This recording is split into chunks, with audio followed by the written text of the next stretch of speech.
is Alfred Hitchcock, and I would like to tell you about my forthcoming lecture. It is about the birds and their age-long relationship with man. It will be seen in theaters like this across the country. In my lecture, I hope to make you all aware of our good friends, the birds.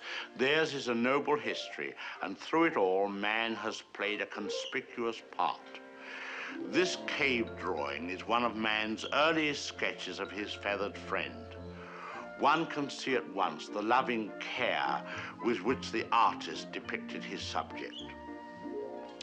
The story of man and his friends, the birds, is filled with many fine examples of ways in which these noble creatures have added to the beauty of the world.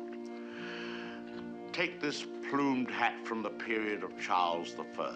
How proud the birds must have been to have their feathers plucked out to brighten man's drab life. Here we have a later model, a refinement of the first. Here man, or rather woman, thought enough of the birds to have an entire one as a decoration. It's quite dead, of course. Naturally, the egg plays a very prominent part in my lecture. Not a word about which came first, however. I don't believe in dealing with controversial matters. Thousands of years ago, man was satisfied merely to steal an egg from a nest and use it for food.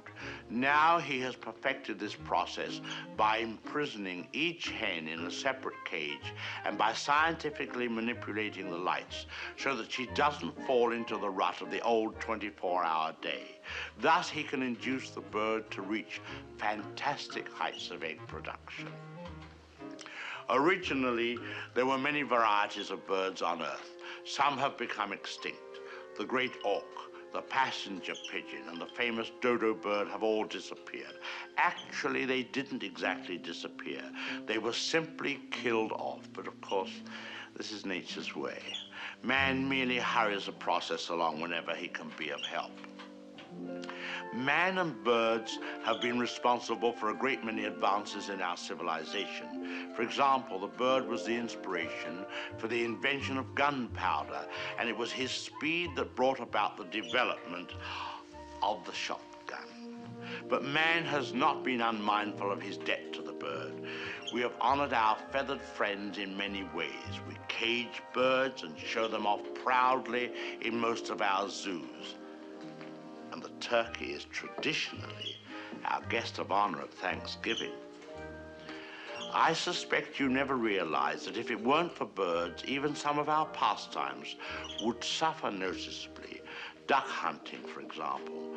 Granted, bagging a fellow hunter can be diverting, but the supply is rather limited. I hope you don't mind if I have something to eat, but I'm rushed today. Planning the lecture has been most educational for me. I've begun to feel very close to the birds and have developed a real sympathy for our little... What was I saying? Oh yes, I've come to feel very close to the birds and have come to realize how they feel when...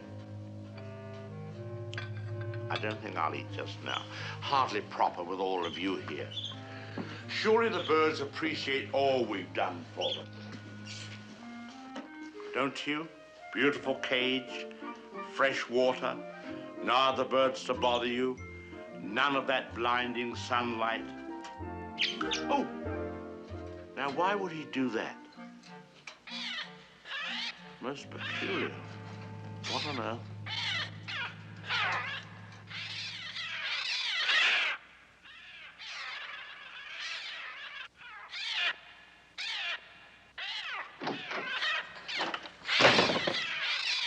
They're coming! They're coming!